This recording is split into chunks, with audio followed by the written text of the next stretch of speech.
నమ నమస్కారం. మీరు ఇండియాలో బీపీటీ లేదా ఎంపీటీ చేసి యూఎస్లో ఫిజికల్ థెరపిస్ట్గా స్థిరపడాలని కలలు కంటున్నారా? అయితే ఈ వీడియో మాత్రం మీకోసమే. దాదాపు 90 లక్షలకు పైగా యాన్యువల్ ఇన్కమ్, ఇంకా వృత్తిపరంగా ఎంతో గౌరవంగా ఉండే ఈ కెరీర్ భారతీయులకి ఒక గొప్ప అవకాశం. కానీ ఒక చేదు నిజం, ఇండియాలో క్లాసుల్లో టాపర్లుగా నిలిచి ఎంతో మంది టాలెంటెడ్ ఫిజియోథెరపిస్టులు అమెరికా లైసెన్స్ ప్రాసెస్లో అసలు ఎగ్జామ్ హాల్లో అడుగు పెట్టక ముందే రిజెక్ట్ అయిపోతున్నారు. దానికి కారణం వాళ్ళకి నాలెడ్జ్ లేకపోవడం వల్ల కాదు, ఇంటర్నేషనల్ గ్రాడ్యుయేట్స్కి మాత్రమే ఎదురయ్యే కొన్ని అడ్మినిస్ట్రేటివ్ ల్యాండ్ మైన్స్ గురించి తెలియకపోవడం వల్లే. మీ కళకి మరియు యుఎస్ లైసెన్స్కి మధ్య ఉన్న అడ్డంకులను దాటి 2026లో ఎన్పిటిఈని ఫస్ట్ అటెంప్ట్లో క్రాక్ చేయాలనుకుంటే ఈ వీడియోని పూర్తిగా చూడండి.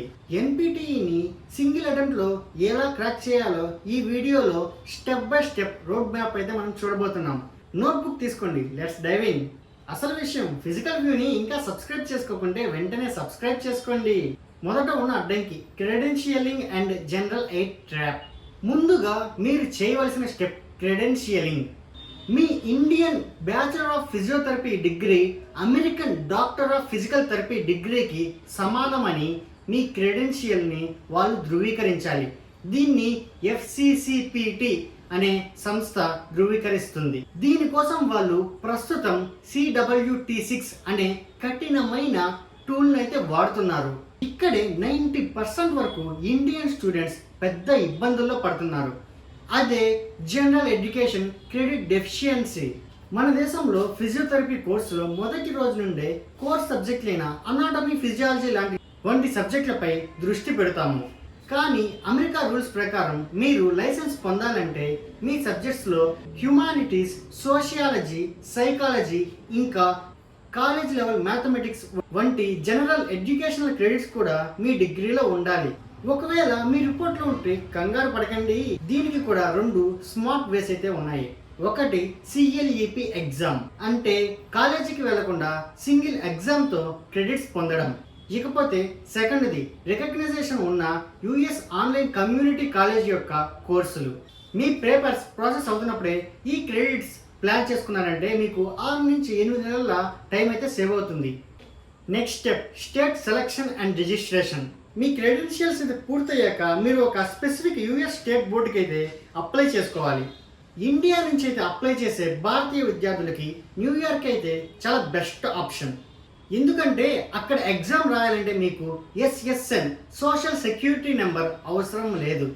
మీరు సెలెక్ట్ చేసుకున్న స్టేట్ బోర్డు మీ అప్లికేషన్ అప్రూవ్ చేసిన తర్వాతే మీకు ATT letter, authorization to test, ఈ లెటర్ మీ చేతికి వచ్చాకే మీరు ప్రోమెట్రిక్ వెబ్సైట్లోకి వెళ్ళి మీ ఎగ్జామ్ యొక్క డేటు అండ్ సెంటర్ని అయితే సెలెక్ట్ చేసుకోగలరు. Next part exam pattern and preparation strategy. ఇదిగోండి, ఇదే NPTE 2026 blueprint. Musculoskeletal system 27.5%, neuromuscular system 24.5%, cardiopulmonary system 13.6%. ఈ 3 కలిపి 65% కంటే ఎక్కువ వెయిటేజ్. ఇక అసలైన యుద్ధం ఎగ్జామ్ ప్రిపరేషన్. NPTE పరీక్షలో మొత్తం 225 మల్టిపుల్ చాయిస్ క్వశ్చన్స్ అయితే ఉంటాయి. ఇందులో 180 క్వశ్చన్స్కి మాత్రమే మార్కులు ఉంటాయి. మిగిలిన 45 అయితే ప్రీ టెస్ట్ క్వశ్చన్స్. మనం ఇందాక స్క్రీన్ పైన చూసినట్లు కేవలం మస్కులోస్కెలిటల్, న్యూరో మరియు కార్డియోపల్మనరీ సిస్టమ్స్ నుండే 65% కంటే ఎక్కువ ప్రశ్నలు వస్తాయి. కాబట్టి ప్రిపరేషన్ టైంలో ఎక్కువ భాగం వీటికే ఇవ్వాలి. ప్రిపరేషన్ కోసం మార్కెట్లో దొరికే 100 బుక్కులు అయితే అవసరం లేదు. ఈ 3 రిసోర్సెస్ అయితే సరిపోతాయి. అవి ఫైనల్ ఫ్రాంటియర్, థెరపీ ఎడ్, స్కోర్ బిల్డర్స్. ఫైనల్ ఫ్రాంటియర్ ఇది ఇంటర్నేషనల్ విద్యార్థుల కోసం ఒక లైఫ్ లైన్ లాంటిది. మన దేశం నుండి వచ్చే వారికి ఉండే లాంగ్వేజ్ బ్యారియర్స్ మరియు యుఎస్ మెడికల్ సిస్టమ్ను చాలా సులభంగా అర్థమయ్యేలా ఇక్కడ చెప్తారు.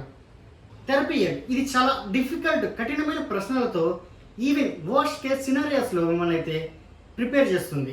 స్కోర్ బిల్డర్స్ మీ బేసిక్ అండ్ ఫౌండేషన్ని బాగా స్ట్రెంగ్తెన్ చేసుకునేదానికి, విజువల్స్తో అర్థం చేసుకోవడానికి ఇది ఎంతో బాగుంటుంది.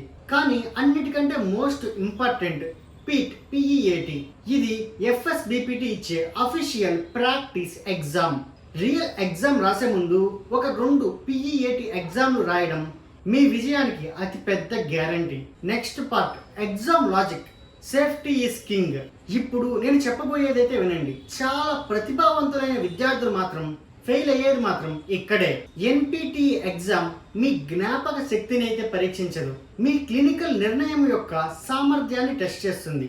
పరీక్షలో గుర్తుంచుకోవాల్సిన ఏకైక సూత్రం safety is the king. For example, exercise session జరుగుతుండగా ఒక పేషెంట్కి సడన్గా ఛాతి నొప్పి, శ్వాస అందకపోవడం లాంటి రెడ్ ఫ్లాగ్స్ కనిపించాయి అనుకుందాం.